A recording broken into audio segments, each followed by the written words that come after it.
Mexico സിറ്റിയിലെ metropolitan ചർച്ചിന്റെ കിഴക്കുവശത്തെ മുറ്റത്തു നിൽക്കുകയാണ് ഞാൻ. പ്ലാസ ദെ കോൺസ്റ്റിറ്റ്യൂഷൻ എന്നറിയപ്പെടുന്ന സ്ക്വയറിന്റെ ഒരു ഭാഗമാണിത്. മെക്സിക്കോയിലെ പുരാതന ജനവിഭാഗമായ അസ്ടെക്കുകളുടെ പിന്മുറക്കാർ അവരുടെ കലാപരിപാടികൾ നടത്തുകയാണിവിടെ. പള്ളിയുടെ കിഴക്കേ മുറ്റത്ത് മുഴുവൻ ഇങ്ങനെ പല സംഘങ്ങൾ നൃത്തമാടിക്കൊണ്ടിരിക്കുന്നു. പണ്ട് അസ്ടെക്കുകൾ അനുഷ്ഠാനങ്ങളുടെ ഭാഗമായി ചെയ്തിരുന്ന നൃത്തമാണ്. പക്ഷേ ഇന്നിത് ആചാരപരമൊന്നുമല്ല, പണമുണ്ടാക്കാനുള്ള പരിപാടിയാണ്. നർത്തകരുടെ വേഷവും കിരീടവുമെല്ലാം അസ്ടെക് പാരമ്പര്യത്തിൽ നിന്നുള്ളത് തന്നെ. മറ്റൊരു പരിപാടിയും ഇവിടെ നടക്കുന്നുണ്ട്. നൃത്തത്തിലൂടെ ആളെ കൂട്ടിയ ശേഷം അവരുടെ ദേഹത്ത് സുഗന്ധധൂപമേൽപ്പിച്ച് പച്ചമരുന്നുകൾ കൊണ്ട് ഉഴിയുന്ന പരിപാടി. ആത്മീയ ശുദ്ധീകരണത്തിനുള്ള ഒരു പാരമ്പര്യ രീതിയാണിത്. പച്ചമരുന്നുകൾ ധൂപപാത്രത്തിലിട്ട് കത്തിച്ചാണ് പുകയുണ്ടാക്കുന്നത്. ദേഹമൊഴിയാനുള്ള പച്ചമരുന്നുകളിൽ തുളസിയാണ് പ്രധാന ചേരുവ. കതിരോടുകൂടിയ തുളസിക്കമ്പുകൾ. അവിടെ നിന്നും ഞാൻ നടത്തം തുടങ്ങി. കുറച്ചു മുന്നോട്ടു പോയാൽ വലിയൊരു ചരിത്രശേഷിപ്പിന്റെ അരികിലേക്കെത്താം. ടെംപ്ലോ മയോർ എന്നാണ് അതിന്റെ പേര്. ഒരു ആർക്കിയോളജിക്കൽ സൈറ്റാണത്. താഴേക്ക് ഈ പടവുകൾ ഇറങ്ങിയാൽ ടെംപ്ലോ മയോറിലേക്ക് എത്താം. നേരെ നടന്നാലും ആർക്കിയോളജിക്കൽ സൈറ്റിന്റെ കാഴ്ചയിലേക്ക് എത്താമെന്നതിനാൽ പടവുകൾ ഇറങ്ങേണ്ടെന്ന് തീരുമാനിച്ചു. മെട്രോപൊളിറ്റൻ കത്തീഡ്രലിന്റെ പിൻഭാഗമാണ് അക്കാണുന്നത്. കൂറ്റനൊരു കൽനിർമ്മിതി. ആ പള്ളി ഇരിക്കുന്നിടവും ഈ ചത്രവുമെല്ലാം ഒരു കാലത്ത് ടെംപ്ലോ മയോറിന്റെ ഭാഗമായിരുന്നു. മെക്സിക്ക ജനവിഭാഗത്തിന്റെ ഏറ്റവും പ്രമുഖമായ ക്ഷേത്രമായിരുന്നു ടെംപ്ലോ മയോർ. ക്ഷേത്രത്തിന്റെ കുറേ ഭാഗങ്ങൾ ഇപ്പോൾ ഉത്ഖനനത്തിലൂടെ കണ്ടെടുത്ത് സംരക്ഷിച്ചിരിക്കുകയാണ്. നേരത്തെ കണ്ട പടവുകൾ വഴി ഇറങ്ങിയിരുന്നെങ്കിൽ അക്കാണുന്ന ആളുകളെപ്പോലെ ആർക്കിയോളജിക്കൽ സൈറ്റിനകത്തുകൂടി നടക്കാമായിരുന്നു. അതല്ലെങ്കിൽ ഇവിടെ നിന്ന് കാണാം. കുറെ കൽക്കെട്ടുകൾ മാത്രമാണുള്ളതെങ്കിലും അതിന് വലിയ ചരിത്രമുണ്ട്. ബൃഹത്തായ ഒരു ക്ഷേത്രമായിരുന്നു ഇവിടെ ഉണ്ടായിരുന്നത്. കൽക്കെട്ടുകൾക്കപ്പുറം കാണുന്ന കെട്ടിടങ്ങളെല്ലാം പഴയ ക്ഷേത്രത്തിന്റെ അവശേഷിപ്പുകൾക്ക് മുകളിലാണ് പണിത് വച്ചിരിക്കുന്നത്. ക്ഷേത്രത്തിന്റെ ഭാഗങ്ങൾ കണ്ടെത്താനായി പല കെട്ടിടങ്ങളും പൊളിച്ചു നീക്കിക്കൊണ്ടിരിക്കുകയാണിപ്പോൾ. മെക്സിക്ക ജനവിഭാഗത്തിന്റെ തലസ്ഥാന നഗരത്തിന്റെ കേന്ദ്രസ്ഥാനമായിരുന്നു ഇവിടം. തെനോച്ചിതിത്ലാൻ എന്നായിരുന്നു ആ നഗരം അറിയപ്പെട്ടിരുന്നത്. അസ്ടെക് ജനതയിലെ ഒരു വിഭാഗമായിരുന്നു മെക്സിക്ക. അതുകൊണ്ട് തന്നെ ടെംപ്ലോ മയോർ ഒരു അസ്ടെക് ക്ഷേത്രമായും അറിയപ്പെടുന്നുണ്ട്. 100 മീറ്റർ നീളവും 80 മീറ്റർ വീതിയുമുണ്ടായിരുന്നു ഇവിടുത്തെ പ്രധാന ക്ഷേത്രത്തിന്. ഇവിടെയുണ്ടായിരുന്ന ക്ഷേത്ര കോംപ്ലക്സിന്റെ മാതൃക ഇതാണ്. മധ്യത്തിൽ പ്രധാന ക്ഷേത്രം, അതിനു ചുറ്റും ഉപക്ഷേത്രങ്ങളും മണ്ഡപങ്ങളും. പിരമിഡ് ആകൃതിയിലായിരുന്നു ക്ഷേത്രങ്ങൾ. പ്രധാന ക്ഷേത്രത്തിന്റെ 2 ഭാഗങ്ങൾ 2 ദേവന്മാർക്കു വേണ്ടി സമർപ്പിച്ചതായിരുന്നു. ഇങ്ങനെ ഒരു പട്ടണമായിരുന്നു പണ്ടത്തെ മെക്സിക്കോ സിറ്റി. പട്ടണത്തിനു ചുറ്റും തടാകമായിരുന്നു. ഒരു കാലത്ത് ഒരു ജലാശയത്തിന് നടുവിലെ ദ്വീപായിരുന്നു മെക്സിക്കോ സിറ്റി. ദ്വീപിൽ ആസൂത്രിതമായ ഒരു നഗരമാണ് അസ്ടെക്കുകൾ പടുത്തുയർത്തിയത്. ക്ഷേത്രങ്ങളും കൊട്ടാരങ്ങളും വെളുപ്പുനിറം പൂശിയ ധാരാളം ഹർമ്മ്യങ്ങളുമെല്ലാം ഉണ്ടായിരുന്നു ഇവിടെ. കെട്ടിടങ്ങളുടെ നിർമ്മാണത്തിലും നഗര സംവിധാനത്തിലും നിപുണരായിരുന്നു അസ്ടെക്കുകൾ.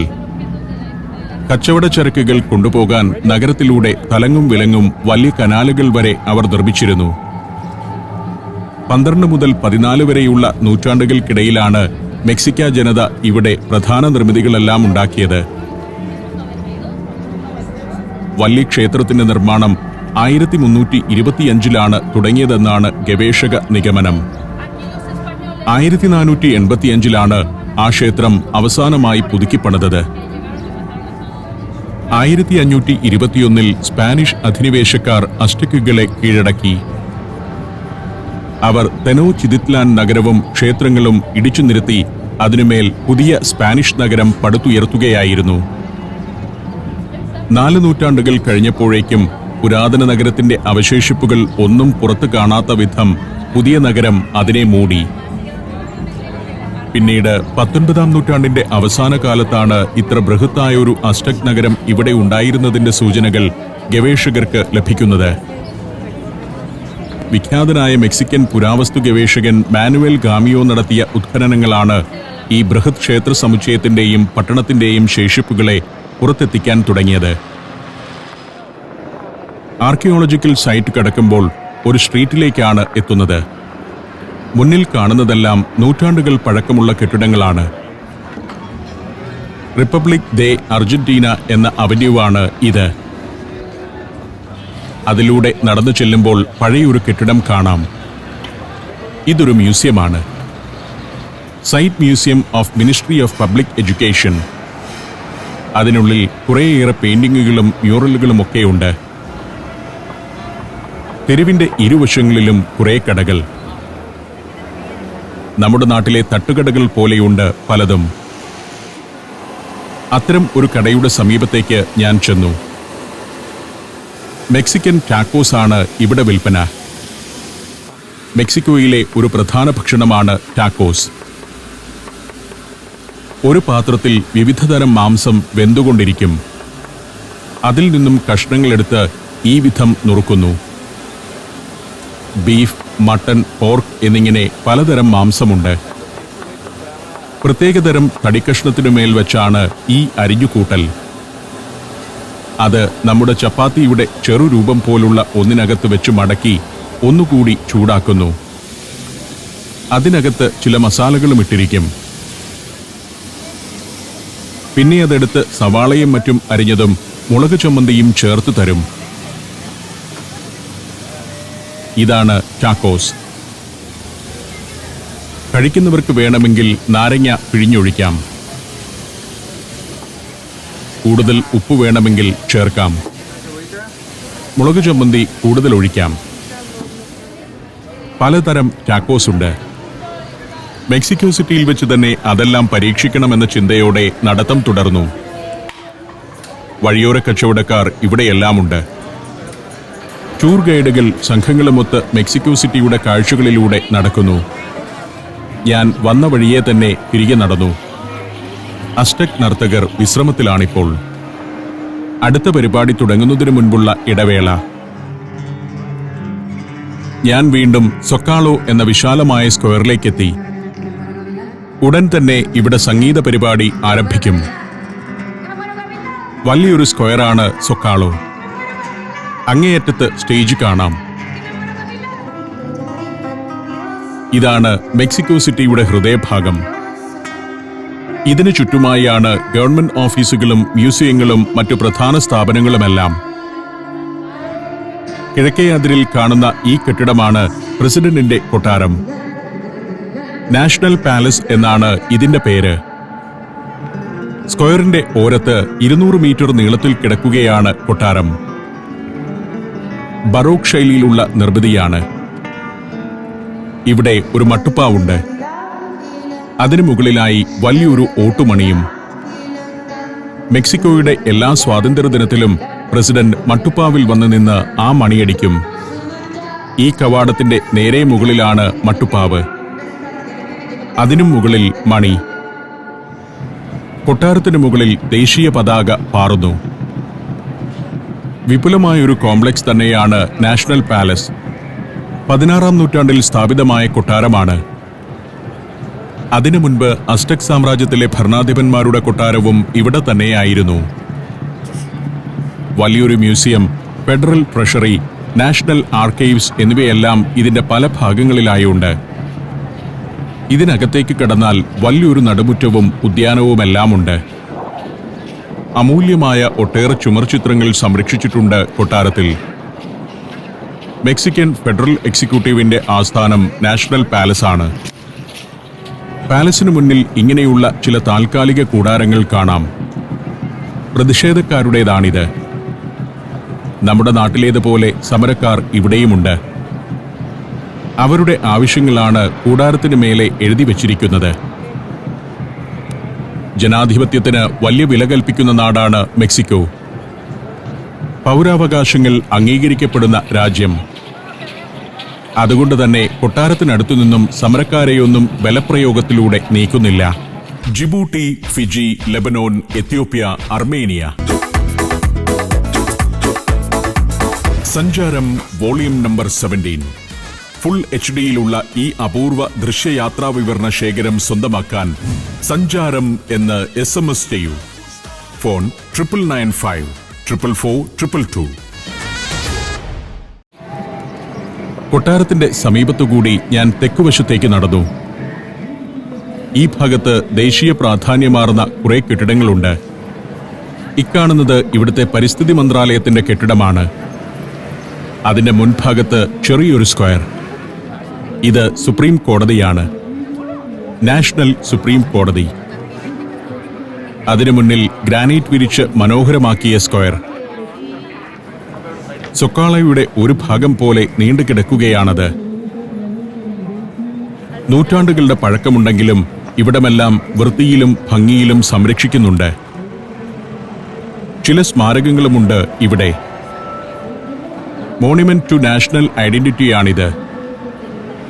തെനോ ചിതിത്ലാൻ മോണിമെന്റ് എന്നും ഇതറിയപ്പെടുന്നു. പണ്ടിവിടെ ഉണ്ടായിരുന്ന അസ്റ്റക് ഗോത്രങ്ങളെ പ്രതീകവൽക്കരിക്കുന്ന സ്മാരകമാണ്. മണ്ണിന്റെ മക്കൾക്കുള്ള ആദരമെന്ന് വിശേഷിപ്പിക്കാം. 1970-ലാണ് ഇതിവിടെ സ്ഥാപിച്ചത്. കാരിയോസ് മാർക്വീന എന്ന ശില്പി രൂപകൽപ്പന ചെയ്തതാണ് സ്മാരകം. അതിന് നേരെ മുന്നിലാണ് സുപ്രീം കോടതി.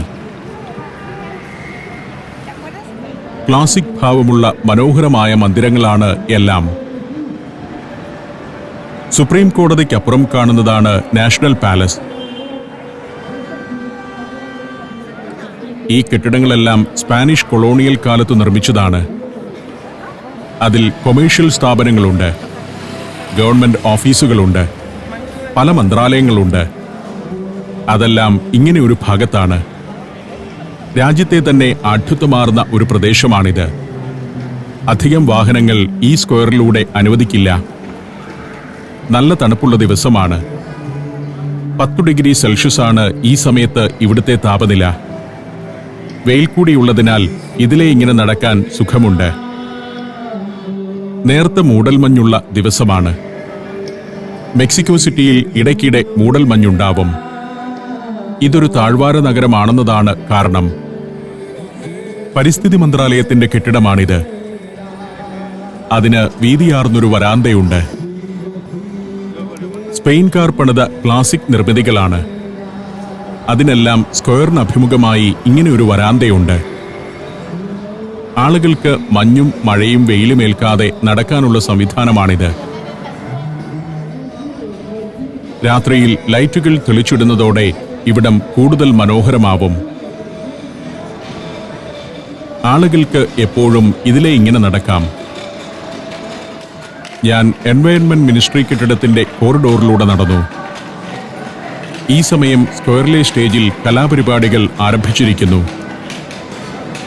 അവിടെ നിന്നുള്ള സംഗീതം കേൾക്കുന്നുണ്ട്.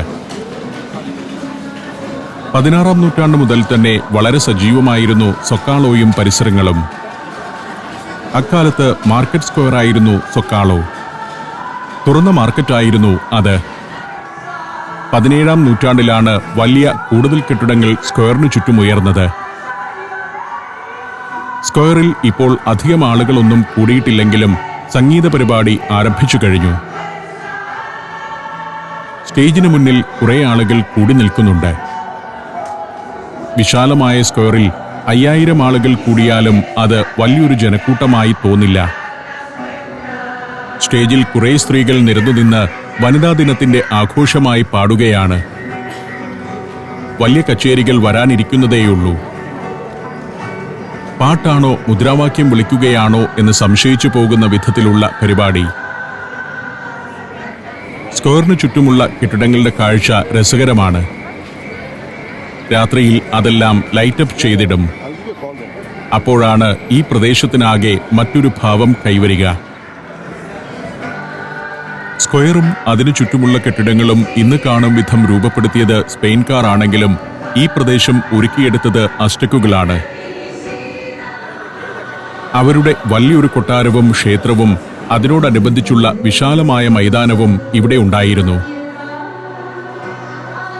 16-ാം നൂറ്റാണ്ടിൽ മെക്സിക്കോ പിടിച്ചെടുത്ത സ്പാനിഷ് സൈന്യത്തിലുണ്ടായിരുന്ന അലോൺസോ ഗ്രേഷ്യോ ബ്രാവോ എന്ന പട്ടാളക്കാരനാണ് സൊക്കാളോ ചത്തുരത്തിന്റെയും ചുറ്റുമുള്ള മന്ദിരങ്ങളുടെയും ആദ്യ രൂപരേഖ ഉണ്ടാക്കിയത്.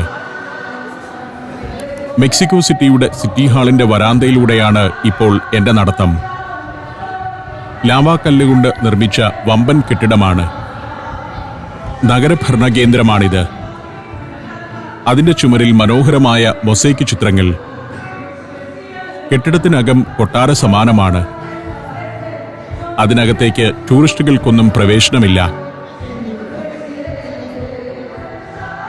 നഗരത്തിന്റെ ഭരണസിരാകേന്ദ്രമാണ് പാശ്ചാത്യ ലോകത്ത് സിറ്റി ഹാൾ എന്നറിയപ്പെടുന്നത്. നടന്ന് ഞാൻ മുറിയെടുത്തിരിക്കുന്ന ഹോട്ടലുള്ള കെട്ടിടത്തിന്റെ സമീപത്തേക്കെത്തി. സ്ക്വയറിന് അഭിമുഖമായുള്ള അതിന്റെ താഴത്തെ നിലയിൽ മുഴുവൻ സ്വർണ്ണക്കടകളാണ്. നൂറുകണക്കിന് സ്വർണ്ണക്കടകളുണ്ട്. കടകളുടെ അകം ഷൂട്ട് ചെയ്യാൻ അവർ സമ്മതിക്കില്ല. വലിയ സുരക്ഷയിലാണ് സ്വർണ്ണക്കടകളുടെ പ്രവർത്തനം. പിടിച്ചുപറിയും കൊള്ളയുമെല്ലാം അരങ്ങേറുന്ന നഗരമാണല്ലോ. തോക്കുമായാണ് സെക്യൂരിറ്റി ജീവനക്കാർ നിൽക്കുന്നത്. സ്വർണ്ണക്കടയ്ക്ക് കൊജേറോ എന്നാണ് ഇന്നാട്ടുകാർ പറയുക. നടന്ന് ഞാൻ ഫ്രാൻസിസ്കോ മദേരോ അവന്യൂവിലേക്കെത്തി.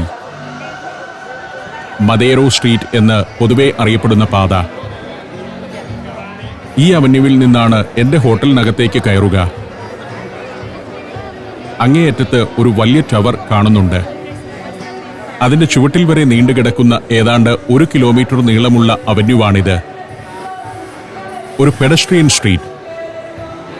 മെക്സിക്കോ സിറ്റിയിലെ പ്രധാന എന്റർടൈൻമെന്റ് ആൻഡ് ഷോപ്പിംഗ് സ്ട്രീറ്റാണ്. ജനം നിറഞ്ഞൊഴുകുകയാണ്. മെക്സിക്കോ സിറ്റിയിൽ വരുന്ന എല്ലാ ടൂറിസ്റ്റുകളും ഇവിടെയും എത്തുന്നു. ഇതിലൂടെയൊന്ന് നടന്നില്ലെങ്കിൽ അവരുടെ യാത്ര പൂർണ്ണമാവില്ല.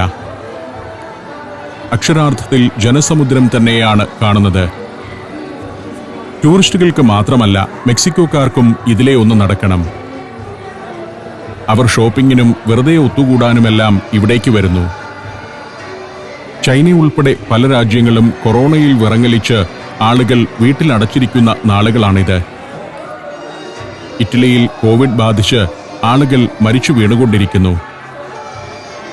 എന്നാൽ ഈ മെക്സിക്കോ സിറ്റിയിൽ ആരും അതൊന്നും അറിഞ്ഞിട്ടില്ലെന്ന് തോന്നും.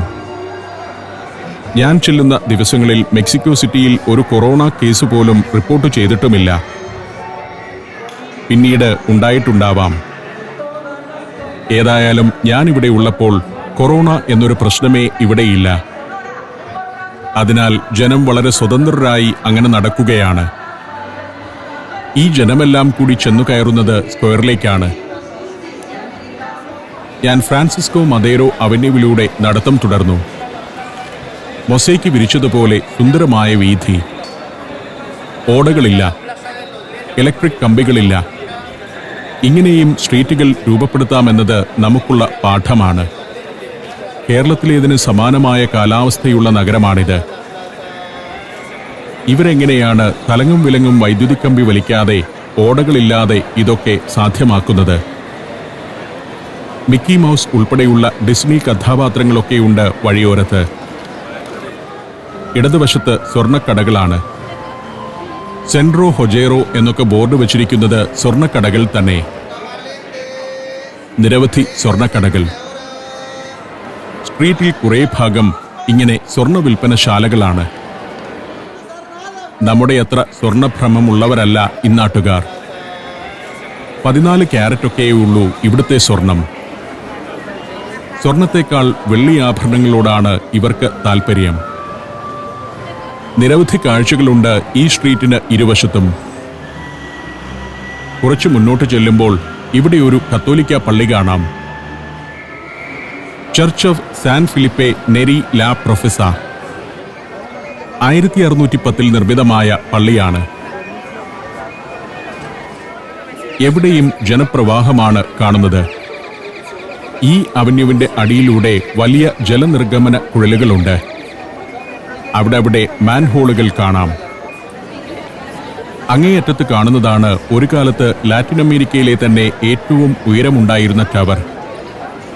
ലാറ്റിൻ അമേരിക്കൻ ടവർ എന്നാണ് അതിൻ്റെ പേര്. മെക്സിക്കോ സിറ്റിയുടെ ഒരു പ്രധാന ലാൻഡ്മാർക്കാണത്. അതിൻ്റെ ചുവട്ടിൽ വരെയാണ് മദേരോ അവന്യൂ നീണ്ടുകിടക്കുന്നത്. ഒഴുകുന്ന ജനസഞ്ചയത്തിൻ്റെ ഭാഗമായി ഞാൻ നടന്നു.